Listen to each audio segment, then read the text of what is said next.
Senior Moments, sponsored by the Empowering Seniors Group on News Talk KVNU, 102 FM and 610 AM.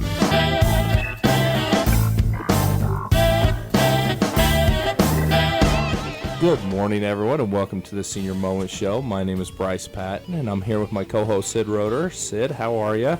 I am doing great. How about you? I'm lovely. You're great because you had a new addition to the family? Oh, yes. I had my grandbaby show up on the 18th, a little early, but she's healthy and mom's healthy too, so we're super excited. And you've been grinning ear to ear since I've seen you today, which is fantastic. Everybody says there's nothing better than grandbabies, and I can only second that. Oh, man. I loved having little, like with the babies, because I would just hold them, and I felt like I was doing something if they weren't crying. You know, moms, they go around, they have to clean and do all that, and I'm just like, I'm going to hold it, and I'm good. So, well, we have a wonderful guest with us today. But before we dive into that, would you like to talk about our sponsor? Absolutely. Our sponsor is the Empowering Seniors Group, which is a group of professionals that has dedicated their time and effort to provide information to seniors, their family members, and anyone interested. If you'd like to learn more about the Empowering Seniors Group, you can do so online at empoweringseniors.info, or you can email us at empoweringscv@gmail.com, and the CV stands for Cache Valley. And lastly, if you have any suggestions for the show, if you'd like to have us invite someone, something we haven't talked about before, you can reach me personally at 435-512-6406. Awesome. Thank you so much. Well, let's get to our guest. We have Tricia Post, the Housing Authority Director at Bragg, with us today. How are you doing, Tricia? I'm doing well. Thanks for having me here today. Yeah, we're excited to talk about housing. But before we dive into that, would you mind telling us a little bit about yourself and how you got involved with Bragg and the housing department? Sure. I started working at Bragg in 1990 and was the intake worker. And it's a great organization. I enjoy helping others. The programs at Bragg are about helping, and I've enjoyed that. I've thrived from it, and I'm still there today. And now I am the director of the Housing Authority, and we administer or run the Housing Choice Voucher Program. It was formerly known as Section 8, but has changed the name to the Housing Choice Voucher Program, and this program helps families on a monthly basis with a rent subsidy. So it's rental assistance that the family can use to help pay their rent. And there is, as far as I know, there's no age restrictions on this? Correct. I mean, you should have a minimum age of 18 to be able to enter legally into a contract, but after that, there's no limit. The only restriction as you apply is making sure that you and your household, whatever other household members are going to be part of your household, or are income eligible. So every year, HUD puts out income guidelines based on the number of household members you have, and that's what we refer to. Okay, so it's based on income, and so if someone wanted to see, rent's been going up and it's tougher, and so if they wanted to see if they qualify, is there a process for that? Do they apply on the website, or do they call you? How does that Sure. application process work? So we're not set up online to take applications, so you're welcome to call us. We can mail you an application, but we have applications at our office. We've got them inside the building, but we've also got a mailbox set outside the back of the building, so that if you can't make it during business hours, you can at least swing by after hours and pick up an application. But that is the first step. You need to apply. I recommend that you don't worry about whether you're income eligible or not. Please apply. Let us figure out if you are income eligible or not. We know what the program is looking for. So please apply as you turn in your application. And the application is simple. We want to know about you and any other household member that's going to be residing with you and on the case. We'll want to know their names, dates of birth, social security numbers. We'll also want to know what the income is for each of those household members. And that's how we will begin to process the application to determine if it appears or not you're eligible to perhaps receive this rent subsidy program. If someone gets an application and they say, I can't answer all these questions, I don't know all the answers, this is confusing, no problem. Fill out what you can, turn it in. If the only thing you can do is put your name and a phone number and your address, that's good enough. Turn it in. When your application is turned in, you will be assigned, the application will be assigned to a caseworker. And that caseworker will reach out to you in the coming weeks to invite you to come into an intake appointment. And the purpose of the intake appointment is to let you know more about the program, go through your application, finish answering questions that maybe you were confused about, and then the caseworker can tell you if it appears or not that you are income eligible for the program, okay? So that's the purpose of the intake. The program is not set up as an emergency program. I know that there are many families who need assistance right now, but this is not set up as an emergency program, so there is a waiting list. And your name goes on the waiting list, and you wait your turn. We're only given so much assistance, and so we have to wait for a family to go off before we add a new family on. And so that's the purpose of the waiting list. I would like to say that an applicant who is 62 years or older is given a higher priority on our waiting list. So going forward, just know that, if you are 62 years or older, it could be that your household will be eligible for a higher priority position on our waiting list. And so then hopefully your waiting time isn't as long as it could be. Having said that, we're really good about processing our waiting list, making sure that when someone goes off the program, we have someone ready. Our goal is to not let there be any lapse time. There's too many families that need the help. So we have a great team that is mindful that we need to have people ready to step in. So hopefully the waiting period won't be very long, but it could be a year.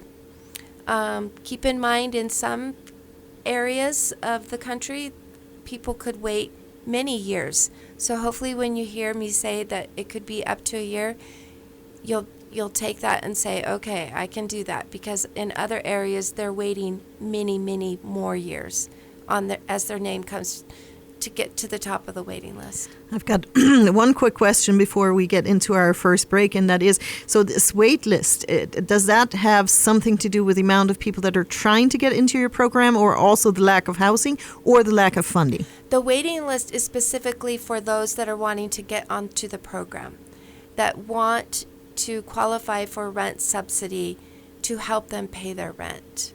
Okay, perfect. And Tricia, we are heading to our first break here, so I want to give you a chance to mention your location and your phone number. You bet.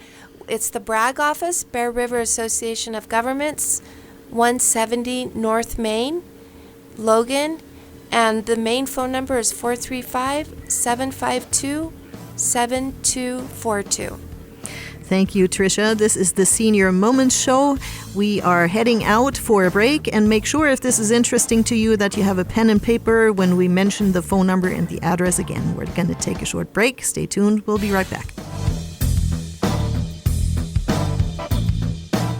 Did you know 1 in 3 people will visit a nursing home? Did you know that once there, they will stay there for an average of 3 years? Did you also know there are insurance options that can help cover this experience? Hi, I'm Tracy Ferris with Blue Water Health Insurance. It's not cheap to stay in a full-fledged nursing home. Long-term care insurance can help you or a loved one get the care they need and deserve. If you wait until you need it, you may be too late. Give me a call at 435-890-8155. You have a lot of options when it comes to buying or selling a home. Do you list it online, sell it yourself, or do you have a realtor help? It's a major financial and emotional decision. A realtor is the liaison between buyers and sellers and really helps you navigate complex contracts, deadlines, and disclosures. Hi, this is Sid Roeder with Achievement Realty. I work for you to get the best outcome for your situation. Let me earn your trust with a free consultation and a free market analysis. Call me today at 512-6406. Then list it, sell it, and move on. In today's world, we often think it's cheaper to order through the mail, right? In the case of prescriptions, that's not always true. Reed's Pharmacy in Hiram, your locally owned Health Mart pharmacy, is often less expensive than mail order plans. Plus, you can talk to the pharmacist in person or on the phone. Who better to help navigate the confusing world of medicine than the pharmacists at Reed's Pharmacy in Hiram? Reed's trained pharmacists will help you navigate the maze of healthcare. Call 245-DRUG for more information. Health Mart, caring for you and about you. And welcome back to the Senior Moment Show. My name is Bryce Patton with our co-host Sid Roeder. And we're with our guest, Tricia Post from Bragg. She is the Housing Authority Director. She's been telling us about her different programs and different things. And you had mentioned, that there's this housing help throughout the country. But what area do you cover and help people with? So the Housing Choice Voucher Program that we administer at the Bragg office serves the Tri-County. So that would be Cache County, Rich County, and Box Elder County. So our housing office serves anyone that qualifies for the program and wants to use their voucher in those 3 counties. Okay.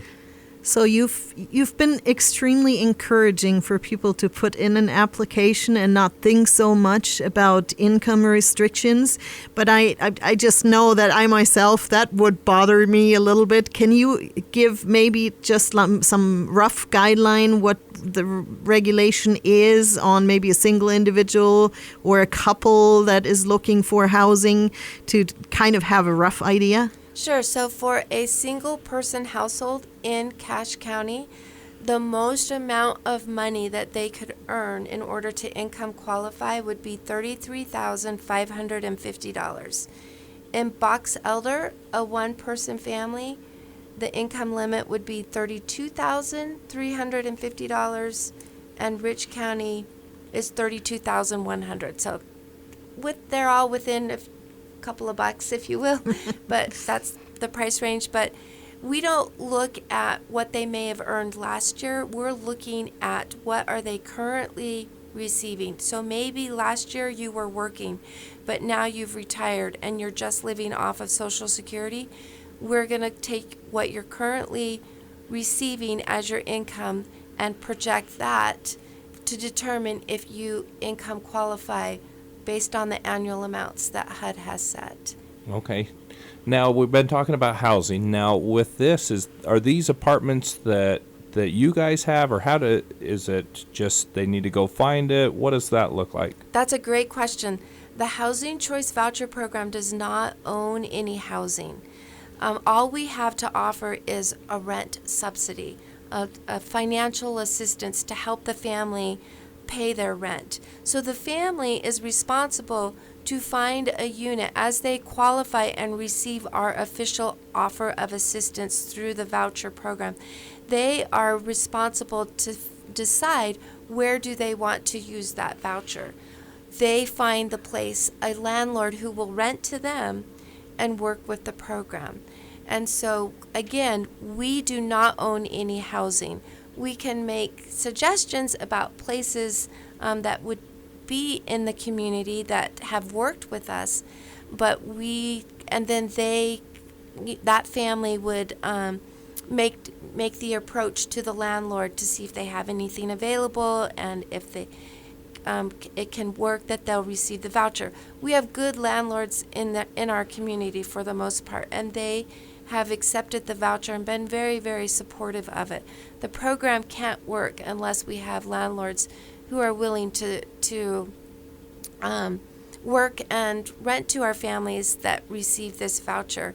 Having said that, we ask that our families on this program be good tenants, that they are respectful to the landlord's lease, pay their rent on time, follow the landlord's lease. So then the landlords have a good experience with this program and they want to continue working with us. And as well, but the landlords, they decide if that family meets their qualifications as a good tenant for their property. It's just that we have a voucher to help that family pay the rent that they can also take into consideration. Yeah, sorry. No. So if there was a landlord or somebody who has an apartment that they're interested in getting on that list, would they call you too? Or Sure. Yeah. We have a list, and then the landlord's welcome to call us. We're happy to add their name onto it as we get inquiries about as we get inquiries for where should I go and look for a place, we can add them to the list. But ultimately, the landlord decides, because we don't screen as to whether or not they're going to be a good tenant. We screen as to whether or not they qualify for the rental assistance from the voucher program. The landlord needs to make sure that they screen if this person is going to be a good tenant for their rental unit. Yeah, so maybe that's really important for some of the landlords to hear, is that if they do sign up with your program, that they're not required to accept the tenant unless their screening process provides them with whatever they feel is necessary to have that tenant move in, correct? That's exactly right. Yeah. And when you say a landlord sign up, it's very, very simple. Right now, they just need to call and say, I'm interested in being on your referral list as a landlord that may have potential units. And then when the voucher holder comes to them and says, I've been approved, and the landlord says, I'm interested in renting to you, then there would be some paperwork. It's not complicated.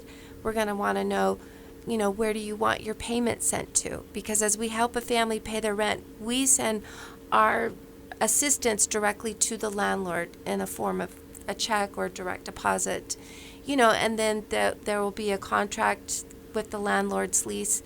So just paperwork that they're already familiar with because of the nature of them being a landlord.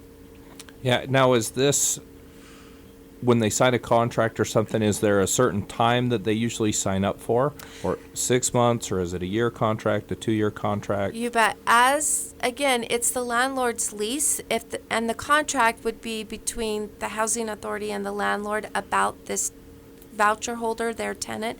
But it is the landlord's lease still. We're not taking that away. But we would ask that a New Year's lease be offered in order for the assistance to be approved. So after that, it can be renewed. It can go month to month, or maybe the landlord says, I need to have you vacate because I have other purposes for this unit. So one of those things could happen at the end of the year's lease. Okay. Now, does this cover the whole cost of the rent? The program usually does not cover all of the family's rent. If the family has income, we would ask that they help contribute at least 30%. Okay. Having said that, there are limits as to how much the rent can be for a family. So as they have a caseworker assigned to them, the caseworker is going to say, based on your income, as you go out looking for a place, or maybe you're already in a place, your rent can't be more than this amount in order for the program to approve it, in hopes that you pay at least 30%, but no more than 40% towards your portion of the rent and utilities. Perfect. Tricia, we're already at the second break here, so I want to encourage our listeners to get a pen and paper. If they're interested learning more about the program, we will lead in again with the contact information. This is the Senior Moment Show. We're going to take a break. Stay tuned. We'll be right back.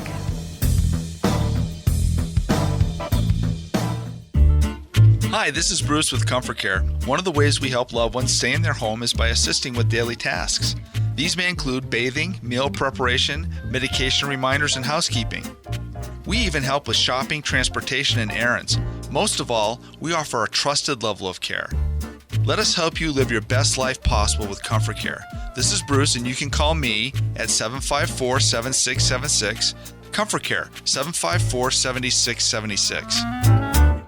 This is Mark Thurston with White Pine Funeral Services. The best time to plan is when you have time to plan. Having a prearranged funeral gives peace of mind for everyone involved. White Pine will customize your final wishes to fit your needs, from a traditional burial to cremation to a custom headstone. White Pine also accepts prearranged plans from other mortuaries, and we will absorb any transfer or revocation fees. No penalty to you. Visit whitepinefunerals.com or come and see us for more information. White Pine Funeral Services, here when you need us most. At Maple Springs Senior Living in North Logan, we understand that entrusting the care of your loved one to someone else is a decision not taken lightly. That's why we go above and beyond to create a nurturing environment where your family becomes our family. When I found Maple Springs, it was like a weight lifted off my shoulders. The staff here really cares, and Mom is thriving. The activities and social events have brought so much joy to Dad's life. I can see a positive change every time I visit. We know that your loved one's well-being is your top priority, and it's ours too. Learn more at maplesprings.living.com. Welcome back to the Senior Moment Show. My name is Bryce Patton with Sid Roeder, as well as our guest, Tricia Post from Bragg. She is the Housing Authority Director. As we were leading out the last segment, we wanted to touch on your contact information if people have questions or if they want to apply for this resource. Would you mind sharing that with everyone right now? Sure. The main phone number for the Bragg organization is 435-752-7242. However, my direct line is 435-713-1419. Feel free to call me if you have any follow-up questions from this, radio interview. So, excellent. Perfect. And I can understand now why you like your job. It must be very fulfilling to be able to put families together with housing situations that work for them, whether it's temporarily or more long-term. So I'm going to ask you if you have any stories, that obviously without names, but any stories you can share. You bet. So I knew of a single household person that was struggling as she was living in the unit where we were helping her pay the rent. It was an apartment with stairs, so it was a 2-story unit, and the bedrooms and the main bathroom were up on the 2nd floor. And as I met with her on a yearly basis, she was struggling with her health, and it was very, very difficult for her to get up the stairs to where her bedroom, bathroom, facilities were. And I recommended to her that she really should consider looking for other housing that offered a better floor plan for her, and made some recommendations about places that she could look. And sure enough, she got started and found an apartment that was all main floor. It was a main floor unit. The building actually had an elevator. So, and then once she got into her unit, she was all of her bedroom, living room, everything was on the same floor. I just saw her not too long ago, and I was just impressed with how good she looked. I was so happy for her. And it was all because she'd come to that time of her life where a 2-story unit wasn't working out for her. It was getting more and more difficult because of her health situation. And to see her now in the main floor unit, she just looked so good. It was incredible. And so I appreciate that the program has choice. Again, that's the name, the Housing Choice Voucher Program. She was the one that chose, this isn't working for me anymore. I need to find something better that meets my needs now, as opposed to a few years ago. And I was so happy for her and appreciated that the program allows that choice to be there. Obviously, again, I need to emphasize the amount of rent that the landlord wants to charge has to work with their case. So sometimes families think, if I get on HUD, I'm going to go live here, and the rent's $2,000 or $1,500, and it's just way too much for what the program may allow. So that's why really important that you just come and apply, and let us look at your application and see what might you qualify for, and the amount of rent that you should look for with this program, so that you can decide if it's a good fit or not. That's perfect. That actually brings another question up for me to understand the process a little bit better. So how does that work? When someone applies, you've mentioned before that there is a wait list, and depending on how the situation is, they could come up to the point where they're ready to be able to get a voucher. So I'm sure there is some allotted time frame within which they should find the housing, correct? Yeah, that's a great question. When we finally approve them to receive a voucher, we will give them 60 days to decide where do I want to use my voucher at. If they can't find something that works with the program, and they're struggling to find something, they can request an extension of 30 days, and they can request 2 30-day extensions. So they could, when they receive our offer, they could have a total of 4 months. And then after the 4 months, we don't have more extensions to offer, and so their case would close. And I always recommend to those applicants, if their case does close, please reapply. Turn around and reapply. I've seen families that may have not have gotten on the first time, but the second time around, they were able to make things happen. So that would be really important. Perfect. I appreciate the program just for the independence that it offers our families. Usually when you're on fixed income, your income may not be able to pay rent, absorb rent increases. This program helps with the subsidies so that then you can live independently. You don't have to think about living with other family or having roommates. So I appreciate the things that this program has offered, especially to our seniors. Thank you, Tricia, and thank you for coming in. Sadly, we're at the end of our show, so we can't leave with at least having your phone number one more time. Sure. The main phone number is 435-752-7242, or you can call me directly at 435-713-1419. Thank you, Tricia. This is the Senior Moments Show. We are done, and we hope you tune in again next week.